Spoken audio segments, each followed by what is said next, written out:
MergerWare team, I'm honored to welcome the distinguished speakers on the panel today. We have with us Mr. Vikrant Gupta, currently the Chief Human Resource Officer of Apna, Bharat's largest professional networking and job marketplace. Mr. Kunal Chandra, really sorry about that, the Director of Total Rewards Function at Flipkart, who has built the M&A HR charter at Flipkart. This session will be moderated by Mr. Gaurav Goyal. Mr. Gaurav Goyal is a principal with Mercer India and leads its M&A advisory business. The panel is going to talk about the most common challenges faced by M&A teams across the globe and how those challenges can be dealt with. With such knowledgeable panelists, this discussion is certainly going to be very interesting. Over to you, Gaurav.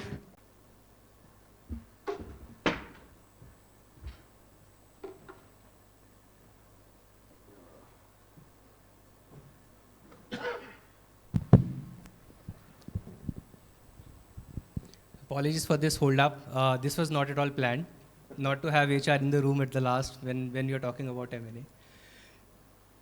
Good afternoon, everyone. Before we start our panel discussion, I think it's good that we talk about some of the macro M&A environment that is shaping up trends in 2002 and beyond. In the past 9 odd months in India, we have seen significant growth in the M&A activity. Data from Refinitiv suggests that India M&A has soared to an all-time high of about US $148 billion, which is 58% increase from the last year. Domestic M&A has increased by about 190%, equivalent to US $110 billion, again increase from the last year. Despite significant increase in M&A trends in India, both in volume and in value, the global trends are on the declining trends. Since 2008 and 2009 global financial crisis, we have seen the highest decline in the M&A activity across the globe. US markets have declined by about 40%.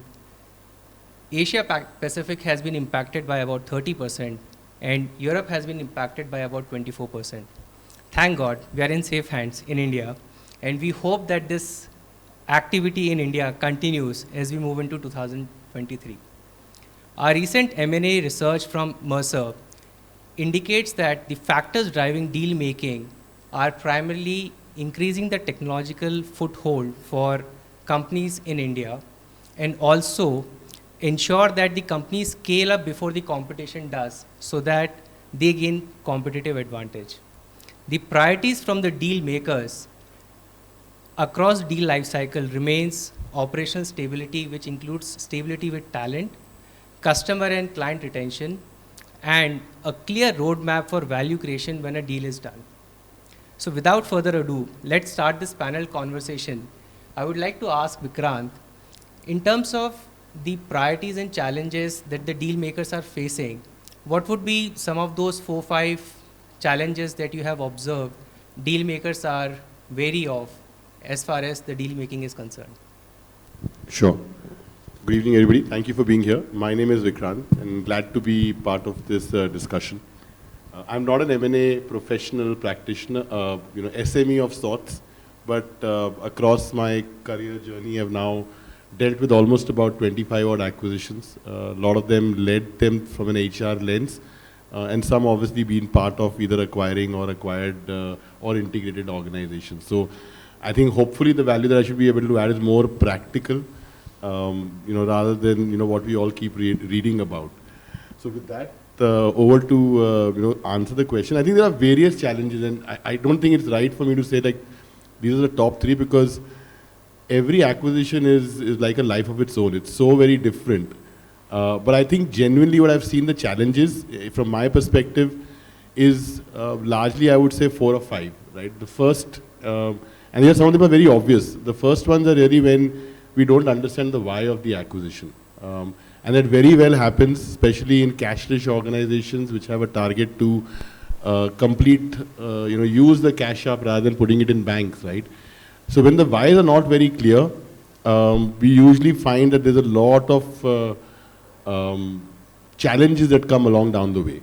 And I have seen acquisitions, as I said, approximately 25, where a lot of them, the whys have not been clear, and clearly I would say those are not the ones that have survived. So they've either faded away or become some small little division in some company where really the value has been eroded. So I think the why is very, very, very to be very clear. Two, I think I find a lot of gap between Excel sheets and reality, right? It's very easy to put a valuation number. It's very easy to put a synergy number on Excel sheets, right? Change the formula, change the cells, and you have a fantastic presentation to the capital committee.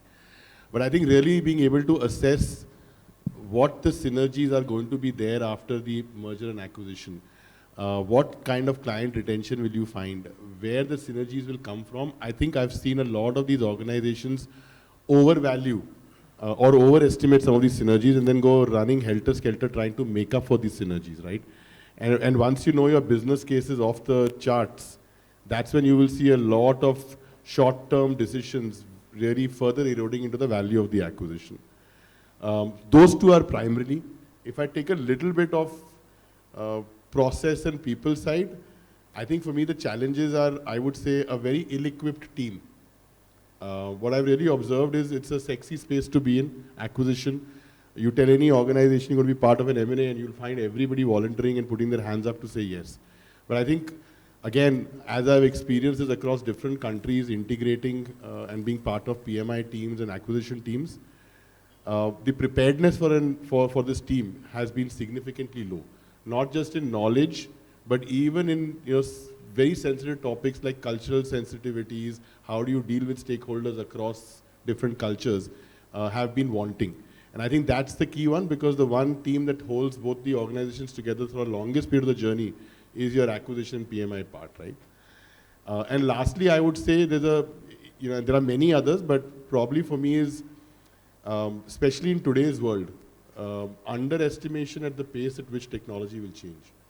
So you start the acquisition with certain frameworks in mind, certain parameters in mind, and then you suddenly realize my landscape has changed. What I thought was a competitive advantage is now open source, open AI, blah, blah, blah from the technology world, right? And hence, the ability to step back and say, oh my God, we started this, but we shouldn't finish this, I think is another big hindrance where people don't know how to say no or walk away from a deal, right? I think that's been another area where I've seen some deals have just been rushed through because we started it, rather than taking a pause and saying, look, things have fundamentally shifted, principles have really shifted, or the basis on which we were doing the acquisition shifted. So let's take a step back and say no. Now, while these are all leadership, I think I'll really end is, and hand it over back to Gaurav, is I think we don't spend enough time giving importance to human elements, whether it's in the due diligence phase, whether it's in the PMI phase, right? So HR, culture, people cost, founder to employer transition. These are some of the people, human elements that are usually at the fag end of your due diligence process, probably given a week to go through, the whole data set in a deal room and try to come up with very intelligent answers. I think the need of the hour is to move, the more important parts around people and culture right up front if you really want to avoid some of the pitfalls. So to me, those would be, some of the more obvious ones. Obviously, there are many others. So thank you. Thank you, Vikrant. With that, I'll take a cue from Vikrant over here and would like to ask Kunal, when we talk about people, and you did set up the entire M&A vertical at Flipkart, what priorities when you talk about people strategies in deal that comes to your mind? So, hi. So sorry for the delay, first of all, right? You guys waited for me. So I'll also give very practical answers because Vikrant was my super boss at one point of time, and I've learned all practicalities in all form and fashion from Vikrant. So I'll also give you some practical answers out here. So before answering this question, wanted to quickly call out, in the last few years, right, the M&A space for us has been very hot. Okay, it has just tapered down in the last few quarters, but for the last 2 years, it has been very hot because we could get very good companies at a right valuation, right? Be it we wanted to venture into travel, we wanted to venture into wholesale, we wanted to venture into health. So you must have seen all these businesses come up, right? So as and when we saw that there are ready-made solutions out there, and there was a lot of due diligence which has already happened on that. The good thing about us is that we started with acquiring the Walmart wholesale business. So we are also a Walmart invested company, and we acquired them in India, right? But there has been a humongous learning out there. Now, basis that learning, all the next 4 or 5 acquisitions we did, we almost templatized it. In fact, ensured that we get the seat on the table at the very beginning. So the first thing what we did, in fact, I think the first purpose we always try to solve is, we try to solve for that why, basically. That why is always wavery, right? And how to meet that why is even more wavery. So the first thing we do is that we will not move ahead with integration unless we have a very clear why and how we're going to manage that why, right? So that's one. The second thing we did, and that is the priority, which I have at least learned, is we said maintain the status quo. It's a boring answer, I know, but maintain the status quo, which means that when you acquire an organization, the organization which is getting acquired, irrespective of how much comfort you give them, they are always anxious. Always, right? Because you acquired them, right? You will take calls on their life, on their career and all that, especially the top management. And because they are anxious, the pyramid and the layers below them are equally anxious, right? So don't try to change status quo, because the company who's acquiring, like say for example, they are on the high, right? They want to show that, the acquisition was a great hit and we have got great results. The next 2 quarters are like amazing. So don't do that. That's the priority which I have. So that's saying that stay still, right? Things will change eventually. So that's first. The second one which we do is that we create a very strong roadmap, very, very strong roadmap. And that is also a boring answer, but you have to spend time on the roadmap. And during our acquisition, at least I know, because I manage it centrally, I know who are the guys who will actually do the job. So I have my core team there. So for every time I need to make a core team, I know it's not the right way to do, because at the end of the day, you need to also give people an experience and become more collaborative. But the core team, which is 80% of the team, stays more or less consistent because they are tried and tested. Our acquisition happens very fast. From the time you start the core group to the time you acquire, right? It's almost like few months and you're closing the deal. Because most of the acquisition we did are also cash strapped. So they are also in a hurry to close the deal, right? So that's how it is. So that's the second thing. And the third one, which is again very standard, is how will the business integrate and how will people integrate? Which means that, do you want to keep the platform separate? For example, we acquired ClearTrip. ClearTrip as a platform is separate, but people have integrated at the back end. Versus we have a business which is into Health Plus. The people and the business and the culture and the processes are all separate. Similarly, when you have acquired Myntra, let's say 5 years back, 7 years back, they are a separate entity altogether. And we have ensured that they have their own independent entity. So for us, those are very important things for us to prioritize first before even we jump into action, because jumping into action is what typically startup always wants in the need of agility.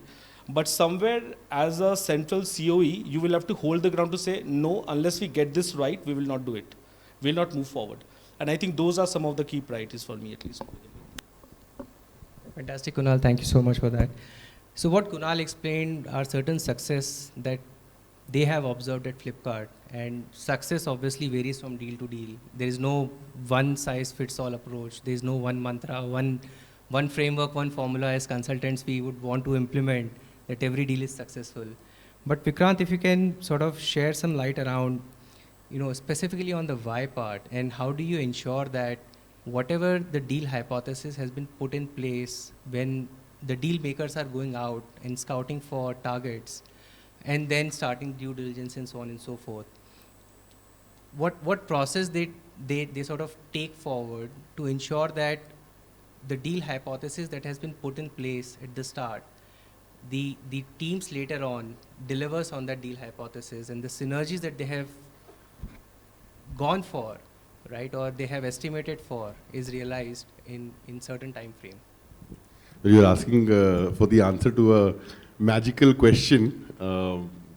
It's most likely going to be a mythical answer, right? Again, see, I can share with you the best practices of the why is starting with really understanding your own business first. While we say it's very commonsensical, trust me, half the leaders in most global organizations, may not necessarily understand the whole strategic intent and the way forward of their own organization, right? The gap analysis has to be the first fundamental, right? So are you acquiring for technology? Are you acquiring for geographic expansion? Are you acquiring for capability? Are you acquiring to enhance your product line? Is it a revenue-led acquisition versus a capability? There are very fundamental questions which I'm assuming the board, the capital committee or whatever it's called, which is overseeing acquisitions, are going to ask and stress test, right? So that's the first piece, right? Two, I think, again, when you're scouting, some of the best practices I've really seen is when synergy scenarios or post-merger revenue targets are built jointly with the acquiring and the acquired or potentially to be acquired entity, right? Not a very common practice, but whenever you've seen that happen, I've seen those are probably more, I can't guarantee whether they will meet the target or not, but I think the ability to clearly execute with speed, with clarity is significantly high, right? Because then you have stakeholders on both sides aligned, both have signatures on the synergies, and that's probably the best way to go. Third through is I think communication plays a very important role, right? For a lot of people that I've seen, spoken to, close of an acquisition is actually the close of the deal. Well, actually it's starting point, to be honest, right? The rest is all pre-work. The real challenges start then. So if you're able to communicate, setting up practices like setting up a separate monitoring team, whether you call it the PMI team or governing team, from both sides is fundamentally important. Obviously, there are known practices around business reviews or looking at synergies, etc. Those are great to have. Out of the box, I would like to even question to say whether the valuation of synergies are in the right space or not. We always tend to overvalue the synergies. And I think somebody in that room has to really question and ask the hard question to say, are you really overvaluing it? Is this divided by 2? And it's okay in my mind to be a little conservative than to go superbly aggressive just to justify the valuation of the deal that you're doing. And I think that's where the slip-up happens. So if you're able to value it well, and if you're able to put a strong governance body with an overall joint approach to agreeing and signing off on the synergies, I think it helps. I don't know if I answered that question, but I think to me, that's probably the missing point that I've seen in most deals. It's usually one-sided. If it's company A who's acquiring, 4 people sitting there, Excel sheet, PowerPoints, got convinced, whereas the acquired entity is probably feeling a little left out to say, my God, I would probably have taken either a more aggressive target or a less aggressive target, but let's go along with it. Yeah.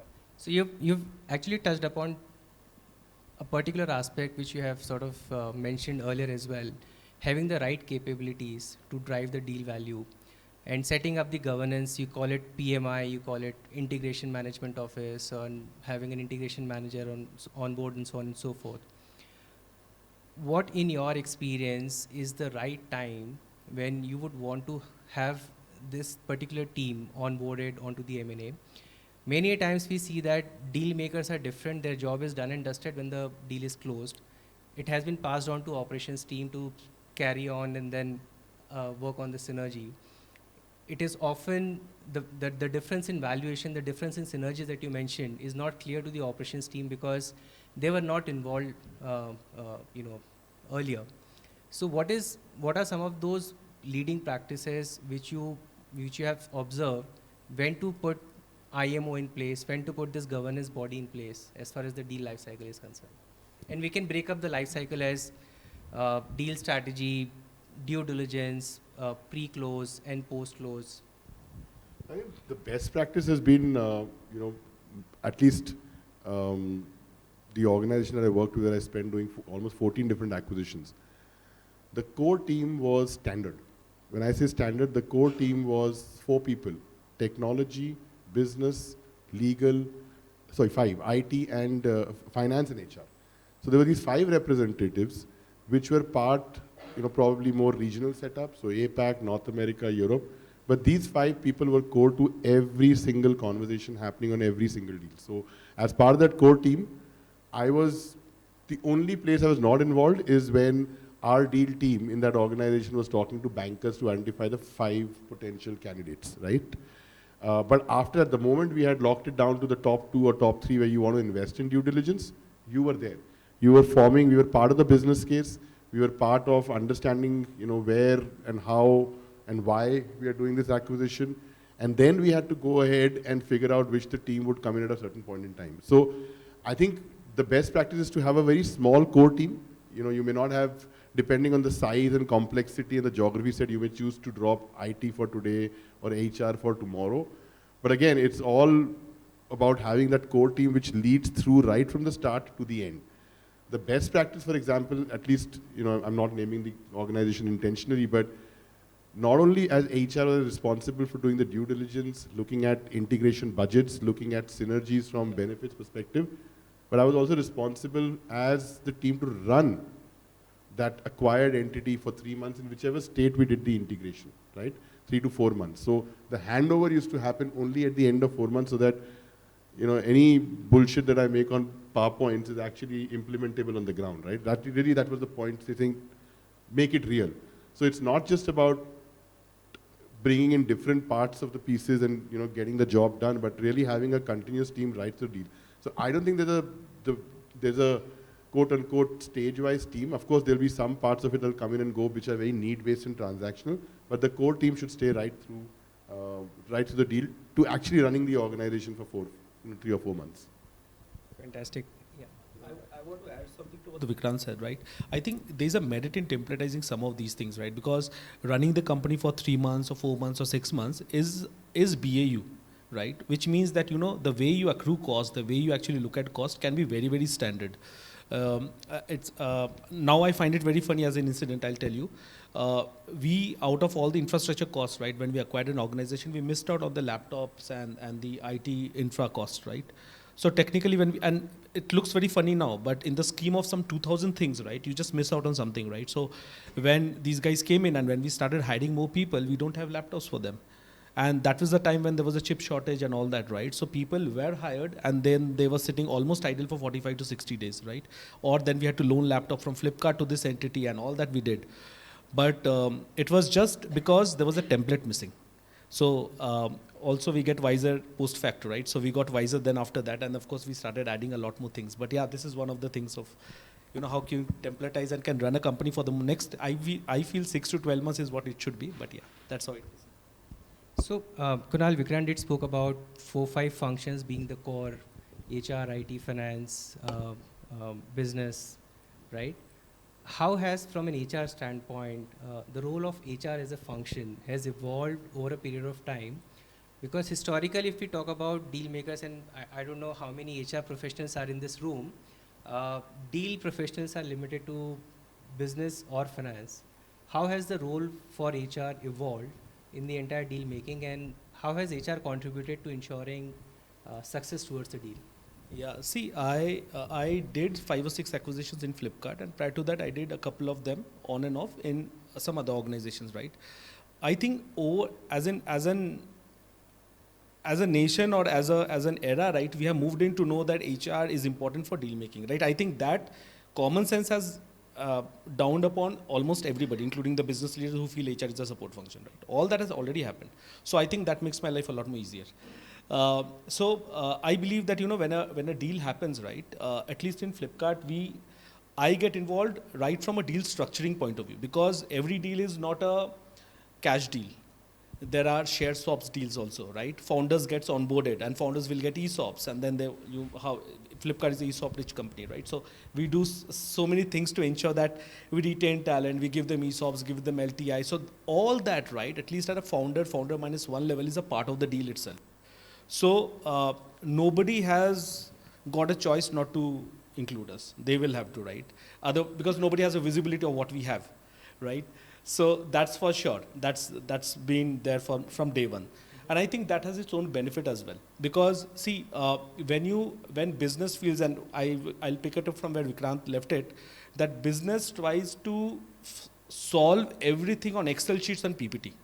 At the end of the day, that Excel sheet, the row, the name in that Excel sheet is a human being, living human being, right? उसको आप हैकल नहीं कर सकते कि you stay in Gurgaon, you come back to Bangalore, you leave and you come back and you take this position. It doesn't work like that in the real world. So that is where we come in, right? And we come very, very strongly. At least in Flipkart, we have a very strong say on systems, very, very strong say on systems.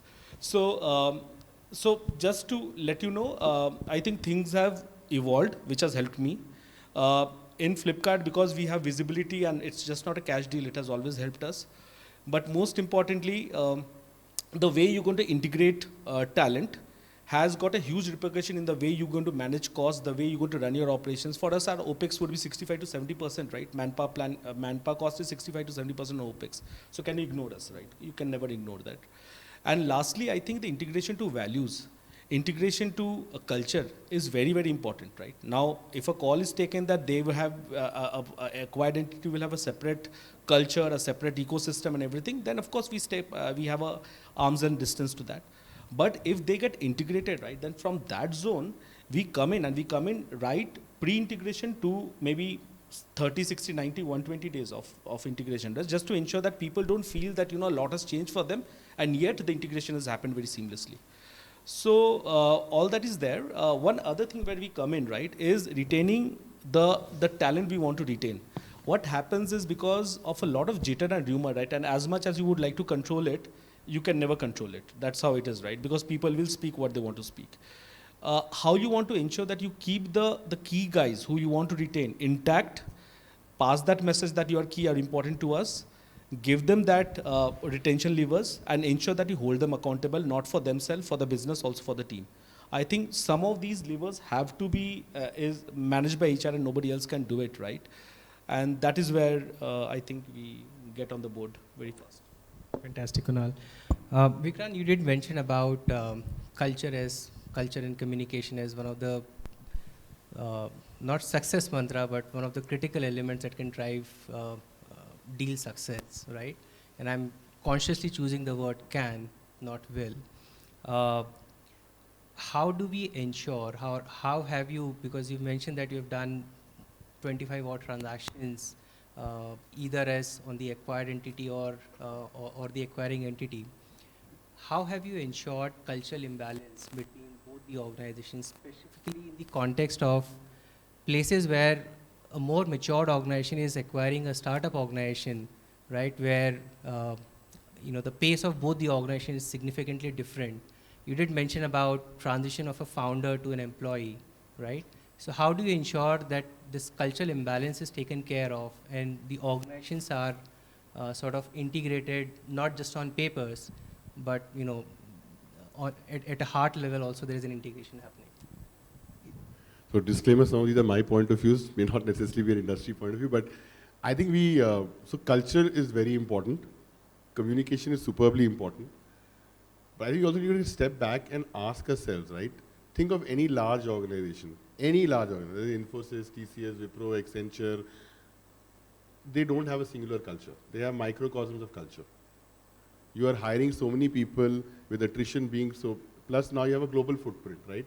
So what would you define a culture when you have an organization in Poland and Israel and Russia and India, right? They're all microcosms of culture.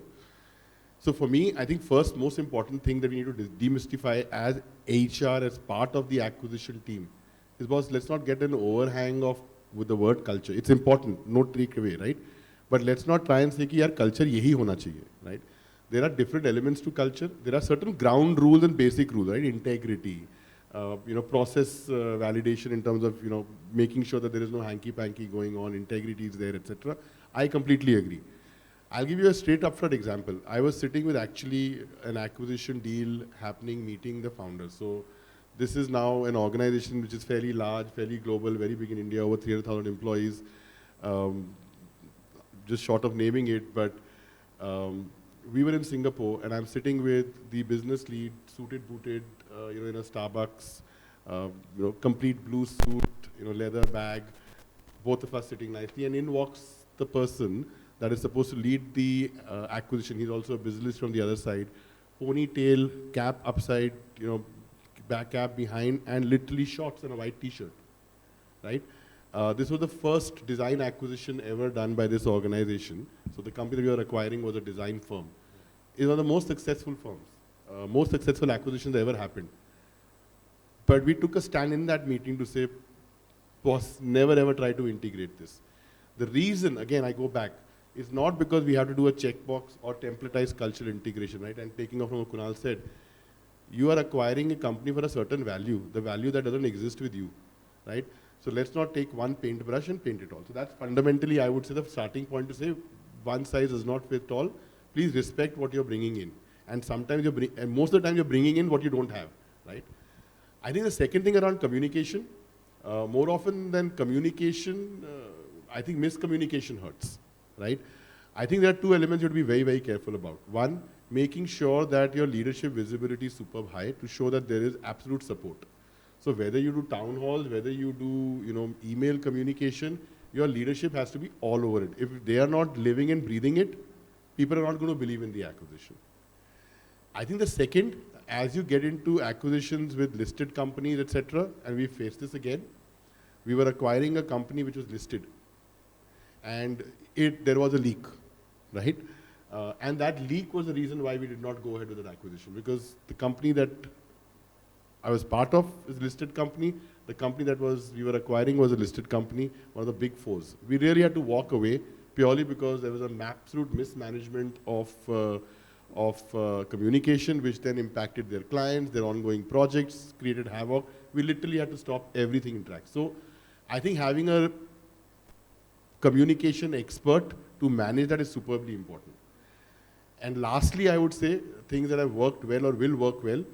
We also as HR professionals, and I being part of the community, overestimate our ability to manage change, right?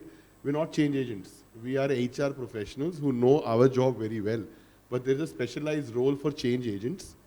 And in large transactions, multicultural transactions, multi-geography transactions, it is very important as our job to make sure that they are staffed with proper change agents whose job is to manage change. Now, they'll be part of the core team, but they are experts.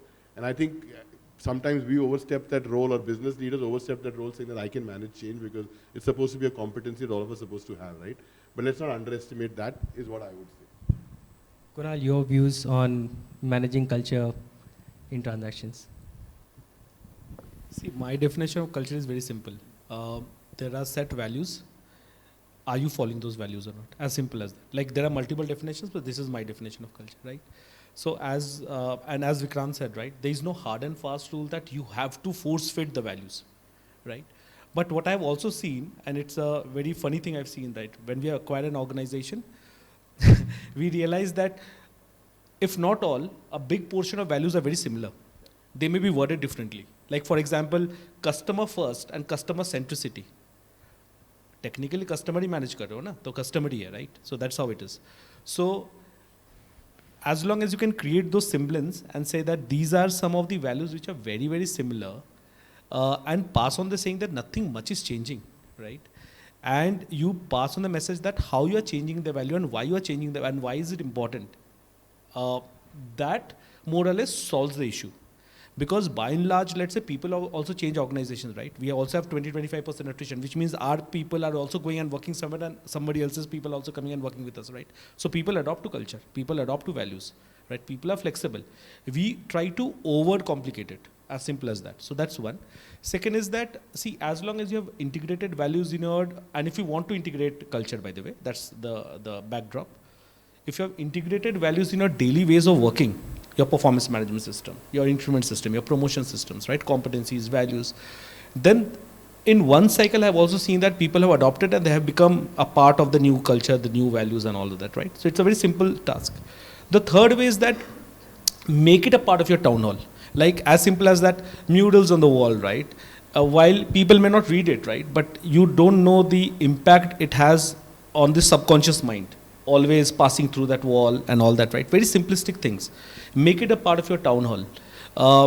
I always tell people that, over a period of time, maybe facilitate movement of leaders between two organizations, right? Automatically there will be synergies, right? If it's synergies on the top, everything else follows through very well, right? People start talking the same lingo. People start talking talk and walk the same thing. But this is also provided we want to do it. A lot of acquisition we did, we realized, like one organization we believe is extremely fashionable, taking the same example, very fashionable. You don't have to integrate them. We are brick and mortar. We are like technically an online retail store, right? हम तो बनिया की तरह काम करेंगे. हमारा तो simple fund है. But that organization manages travel or manages fashion in a very, very different way, right? They have to be different.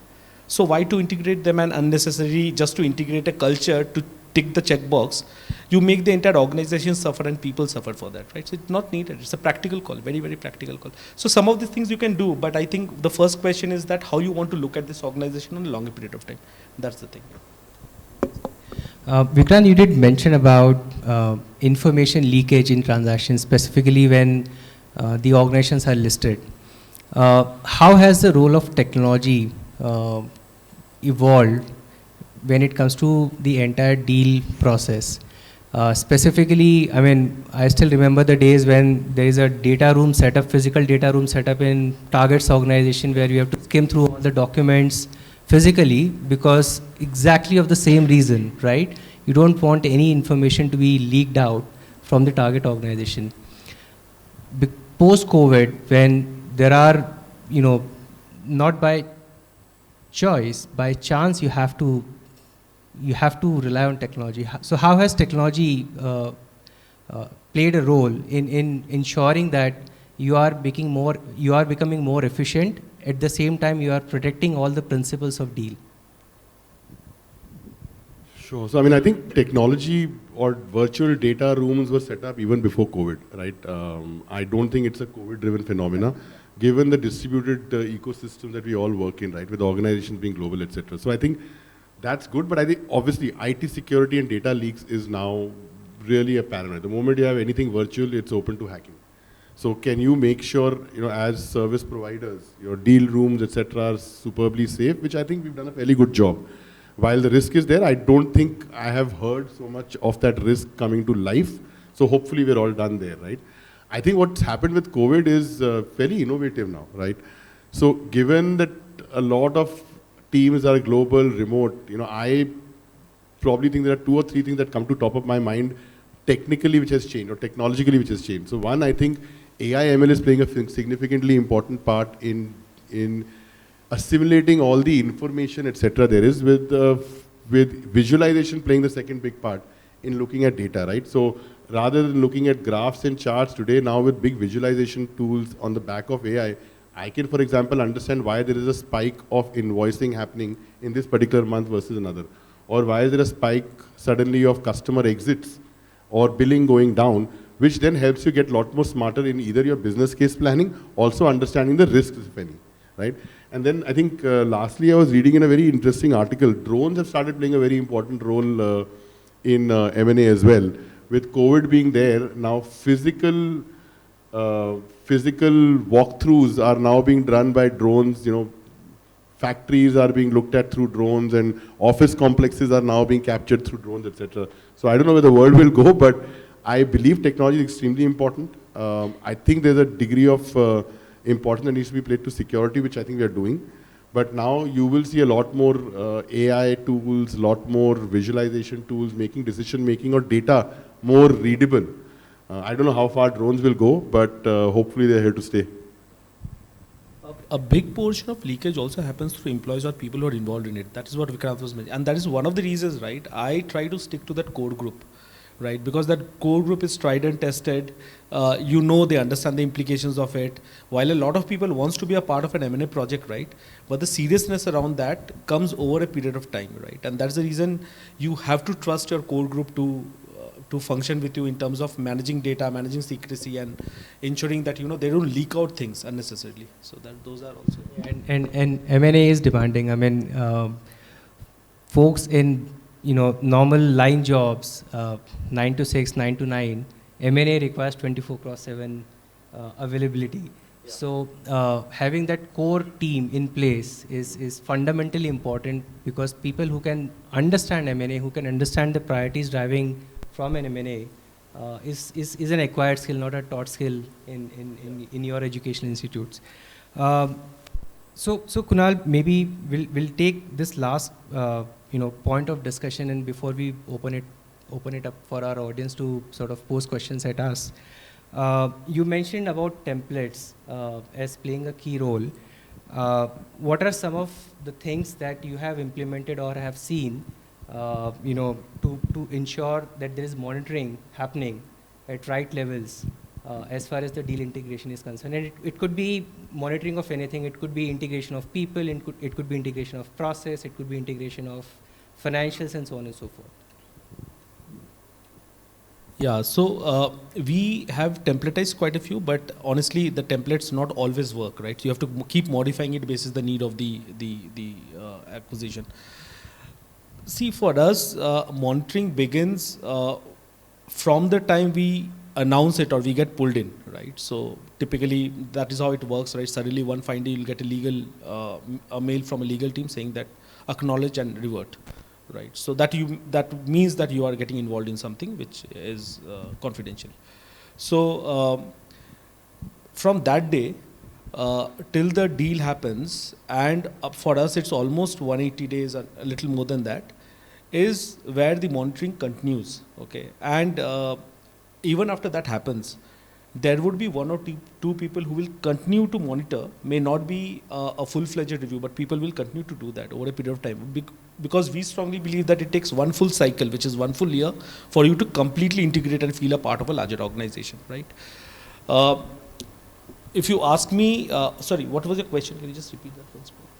Yeah, so the question was about how do you monitor the deal integration success? Okay. See, technically, in a common lingo, what are the few things which you would want a deal to accomplish, right?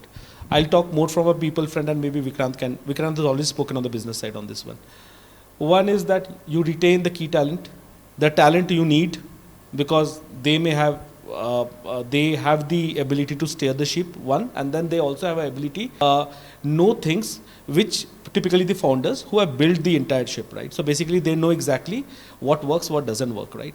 Why do we acquire an organization? We acquired because that is not something, that's a business which complements our existing business, which means we don't have too much of a knowledge of the business, right? So for us, people becomes very extremely simple. So one is, of course, the way we go to retain people.